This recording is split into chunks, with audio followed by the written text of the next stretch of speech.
Anda kembali bersama kami dalam segmen khusus Road to CNBC Indonesia Awards 2022 The Best Securities. Dan kami masih bergabung bersama dengan Bernardus Wijaya selaku Chief Executive Officer dari Sukar Sekuritas yang hadir langsung di studio CNBC Indonesia dan juga melalui sambungan Zoom bersama dengan Rudi Utomo selaku Komite Ketua Umum Asosiasi Perusahaan Efek Indonesia. Kita lanjutkan kembali diskusi kita. Tadi sudah mulai panas begitu ya. Tapi kita akan langsung melihat sebetulnya seperti apa sih mungkin tadi ya dari berbagai sentimen yang ada, dari berbagai tantangan yang ada, ini juga berdampak kepada kinerja dari emiten-emiten kita di pasar modal. Ya, tentu saja kita melihat bahwa saat ini yang terpengaruh adalah rupiah.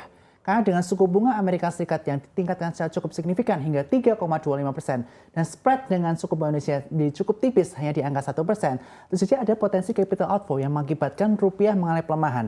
Bahkan kemarin pelemahan sempat mencapai 15.200 per 1 US dollarnya. Nah, dampaknya apa nih? Dampaknya adalah emiten-emiten yang pertama yang banyak memiliki hutang dalam bentuk US dollar, dan yang kedua adalah kaitannya mengenai emiten-emiten yang cost of goods sold atau bahan baku dalam produksinya itu berasal dari luar negeri. Sehingga tentu saja operational cost dari perusahaan-perusahaan tersebut akan membengkak, sehingga tentu saja profit marginnya atau laba bersih menjadi lebih tipis. Tetapi tentu saja hal yang berbeda adalah emiten-emiten yang banyak melakukan ekspor. Terutama emiten-emiten kaitannya mengenai batu bara atau komoditas yang sekarang lagi hot-hot di Indonesia. Tentu saja dengan meningkatnya USD, menguatnya USD terhadap rupiah, ini akan berdampak terhadap performance perusahaan, di mana net income-nya mengalami peningkatan dan otomatis nanti net profit-nya juga akan mengalami peningkatan pula. Apalagi mereka sumber COGS-nya berasal dari dalam negeri sendiri. Oke, dan inilah yang sebetulnya tadi momennya bisa dimanfaatkan juga ya bagi investor di dalam negeri untuk melihat seperti apa yang diuntungkan juga oleh sentimen-sentimen yang ada saat ini ya Mas Bernard. Apalagi sekarang komoditi boom, perang masih berlangsung, saham-saham komoditas menurut pandangan saya masih sangat luar biasa, terutama dari sektor batu bara. Oke, baik. Dari Pak Rudi sendiri Anda melihatnya seperti apa Pak? Tadi pertanyaan yang sama begitu. Ya, kalau menurut saya sama seperti yang tadi disampaikan Pak Bernard bahwa di samping ada ada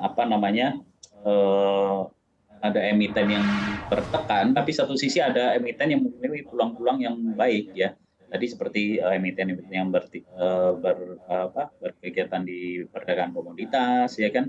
Terus juga emiten-emiten yang sumber pendapatannya berdasarkan dolar.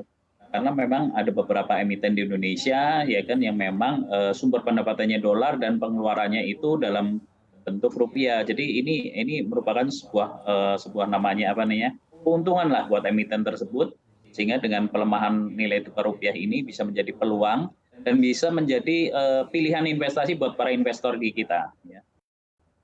Oke, baik. Oke, nah tadi kita sudah membahas dari sisi emiten ya, dari sentimen yang ada saat ini dan efeknya kepada kinerja emiten. Nah, saya akan mendalami dari sisi perusahaan, dari sisi sekuritas sendiri begitu ya, dengan adanya sentimen saat ini. Tentu investor juga tampaknya kita melihat cenderung lebih berhati-hati, apalagi tadi Anda katakan juga bahwa investor asing juga saat ini tampaknya tengah terlihat begitu ya untuk menarik dananya begitu, dan di satu sisi juga kita ketahui bahwa istilahnya di saat-saat momen-momen terbaiknya setelah pandemi COVID-19 ini tampaknya investor dari domestik, investor pemula ini juga sudah mulai lebih berhati-hati nih untuk melakukan investasi maupun juga trading di pasar modal. Nah, efeknya seperti apa sih kepada kinerja dari sekuritas? Banyak yang menganggap bahwa saat ini nilai IHSG sudah cukup tinggi ya, karena banyak sekuritas secara konsensus menargetkan IHSG ada di angka 7.400. Sehingga ketika IHSG berada di kisaran area 7.000 ini, banyak investor-investor baru atau pemula yang masih ragu-ragu untuk masuk ke pasar saham. Sehingga kita bisa melihat jumlah pertumbuhan SID, terutama yang langsung direct ke pasar saham.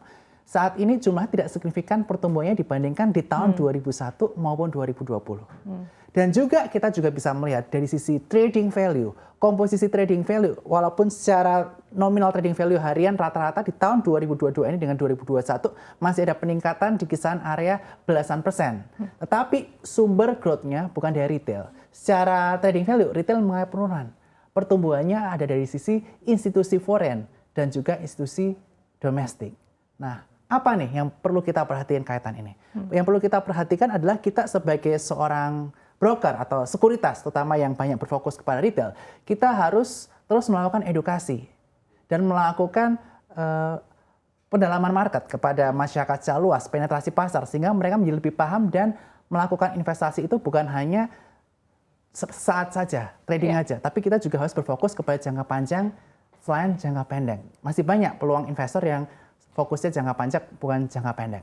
Kemudian yang kedua yang perlu kita lakukan untuk sekuritas, kita juga tidak hanya fokus ke bisnis retail saja, tetapi mungkin kita juga bisa berfokus ke segmen institusi, yang mana saat ini segmennya juga cukup menarik untuk kita lirik.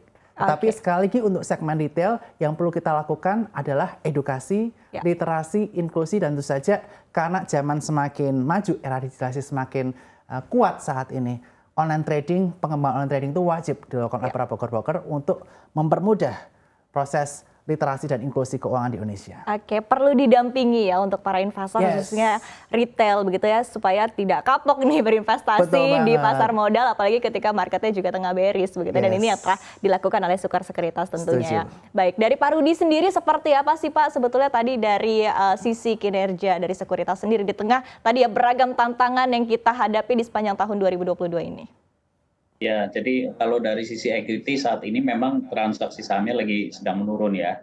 Tapi kalau kita ketahui bahwa kegiatan bisnis dari sekuritas itu macam-macam, Bu. Ada juga dari bidang penerbitan surat utang, ada juga dari penerbitan kegiatan advisory. Jadi hal-hal inilah yang juga merupakan peluang-peluang yang bisa diraih atau dikerjakan oleh perusahaan efek, sehingga perusahaan efek tidak hanya mengandalkan dari transaksi bidang equity saja, ya kan? Apalagi sekarang kalau kita lihat juga di tahun 2021 sampai 2022 saat ini, jumlah penerbitan efek bersifat utang alias obligasi itu lagi sangat tinggi-tingginya ya. Jadi ini bisa menjadi sebuah peluang buat perusahaan efek sehingga tidak hanya berkegiatan di bidang equity saja. Oke, baik. Oke, baik. Nah, kemudian dari tadi ya, dari berbagai sebetulnya bisnis yang dilakukan dari sekuritas sendiri begitu. Kalau kita lihat mungkin di tahun lalu ini kan menarik ya, karena banyak begitu, ada beberapa perusahaan-perusahaan teknologi raksasa yang akhirnya meramaikan pasar modal kita. Nah, di tahun ini tampaknya masih cukup sepi. Dan kita masih akan menunggu seperti apa yang paling dekat ini juga dari anak usaha BUMN ya, akan melantai di Bursa Efek Indonesia. Seperti apa Anda melihat hal ini nanti akan berpengaruh juga kepada industri dari sekuritas sendiri? Oke, tentu saja dengan semakin banyaknya minat para perusahaan untuk melakukan go public atau IPO, tentu saja ini akan menguntungkan perusahaan sekuritas sendiri ya, di mana tentu saja aktivitas underwriting akan menjadi lebih ramai di kalangan sekuritas. Dan tentu saja kaitan mengenai IPO atau go public itu tidak hanya melihat dari sisi ekuitas saja, tapi banyak emiten-emiten yang saat ini juga ingin melakukan issuance dalam bentuk misalnya obligasi atau surat utang, terutama korporasi-korporasi. Sehingga tentu saja IPO saham dan bond issuance ini akan menjadi sektor yang menarik untuk diperhatikan oleh sekuritas untuk menambah income dikala saat pasar saham, terutama di secondary market, sedang gonjang-ganjing seperti saat ini. Walaupun saya meyakini bahwa downside dari pasar secondary market di Indonesia untuk IHSG, kita mungkin angka 6.990 akan menjadi area support kuat yang perlu kita perhatikan untuk kita melakukan pembelian di equity market tersebut. Tetapi kembali lagi ke IPO saham, ini juga akan menjadi hal yang menarik buat perusahaan-perusahaan dan bisa melakukan approach langsung ke sekuritas-sekuritas, tergantung sekuritas mana yang kira-kira bisa menjamin dari underwriting perusahaan tersebut. Oke, nah tapi kita balik lagi ya ke tantangan yang ada saat ini. Saya ingin tahu nih ya dari Sukar Sekuritas sendiri sebetulnya Anda melihat mungkin dari para pelaku pasar saat ini sikapnya seperti apa sih? Apakah memang banyak yang lebih menarik diri atau banyak yang cenderung bertransaksi tapi masih tipis-tipis, masih wait and see juga begitu, atau memang masih cukup oke untuk saat ini? Kalau untuk di secondary market kita melihat bahwa saat ini investor cenderung melakukan aktivitas pembelian bertahap, pembelian cicil, terutama untuk saham-saham yang memiliki valuasi murah yang pertama. Yang kedua adalah yang memiliki turnaround story yang mana ada corporate action sehingga kedepannya ada potensi perbaikan performance dari perusahaan-perusahaan atau emiten tersebut. Itu yang perlu kita perhatikan. Sedangkan untuk minat pasar kaitannya mengenai aktivitas korporasi perusahaan, saat ini yang minatnya sedang tinggi adalah kaitannya mengenai bond issuance. Mengapa demikian? Karena tentu saja saat ini banyak perusahaan-perusahaan yang melihat bahwa reksadana, terutama di industri reksadana Indonesia, saat ini yang cukup bertumbuh signifikan adalah reksadana pasar uang dan tentu saja reksadana pendapatan tetap. Dengan pertumbuhan reksadana pasar uang dan pendapatan tetap yang dimana di dalamnya itu bisa berupa obligasi yang pasar uang kurang dari setahun, yang reksadana fixed income bisa sampai 3-5 tahun. Ini menunjukkan bahwa ada potensi buyer dari sisi bond issuance, sehingga bond issuance menurut saya masih cukup menarik karena demandnya ada di situ. Dari aksi korporasi juga menarik para investor tentunya ya. Untuk di secondary market saham kita bisa lakukan spekulasi di situ. Baik. Dari Pak Rudi seperti apa? Pak Rudi seperti yang tadi disampaikan dan Anda juga sudah mendengarkan begitu ya dari hal-hal yang disebutkan oleh Mas Bernard di sini, dari sisi tadi ya aksi-aksi korporasi dan juga dari sisi seperti apa sih antusiasme dari para investor saat ini di tengah kondisi yang juga penuh tantangan. Seperti apa?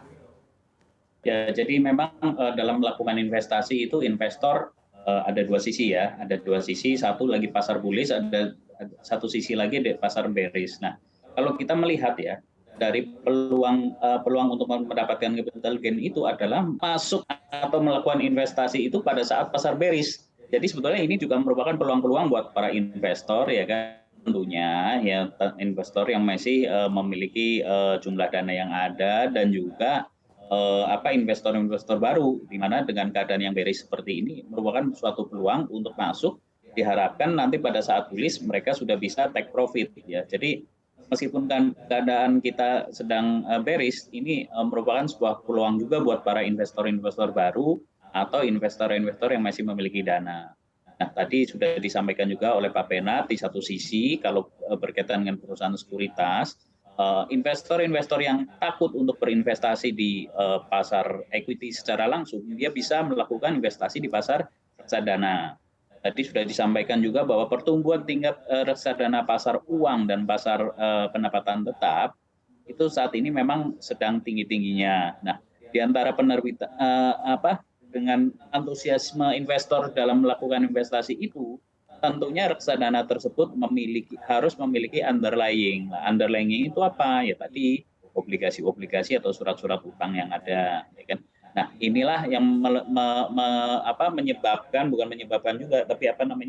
menimbulkan juga tingkat jumlah korporasi dalam peningkatan dalam penerbitan obligasi.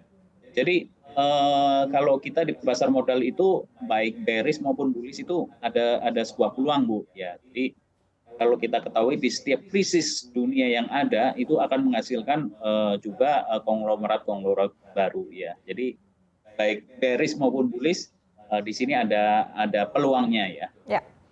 Baik, tentu kita akan menanti ya seperti apa, siapa yang menjadi konglomerat-konglomerat baru begitu di tengah situasi krisis yang ada saat ini. Dan ini juga sekali lagi bisa menjadi kesempatan, apalagi sekali lagi Indonesia juga cukup resilient sebetulnya ya Mas Bernard. Tapi kita akan lanjutkan kembali diskusi kita, Pak Rudi dan juga Mas Bernard usai jeda. Dan pemirsa jangan kemana-mana karena segmen khusus Road to CNBC Indonesia Awards 2022 The Best Securities akan kami lanjutkan sesaat lagi. Tetaplah bersama kami.